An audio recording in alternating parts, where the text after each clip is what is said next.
Nyobago romo kod tend county ma Meru kaachiel kod MCS edwaro margi makel winjruok e kind governor bang' dwaro mathiche oko ne goyo Luanda. Kamati no mano telie kod jalup jakom mar Catherine Muyeka ne obedo kod romo kuom seche 4 ka ne oyango ni tok romo no governor Kawira ne oyiero romo kod MCS kendo kelo winjruok.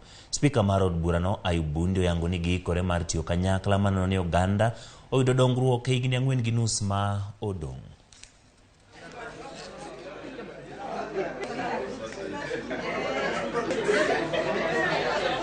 We end a discussion centering on the issues that we have had between the Assembly and the Executive. And we have really talked, and we have also agreed that we keep on talking so that we can be able to bring the Executive and the Assembly together for working together, and also to ensure that the people of Meru really benefits for the next remaining 4.5 years as they expected when they elected the leaders that they have elected. So yesterday we met with the governor, and we just wanted to hear how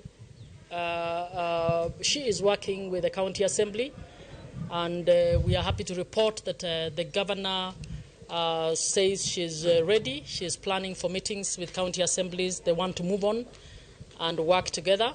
The county assembly members have been out of Meru, and they're just coming back, and the plan is that they can sit together and start planning how to work together.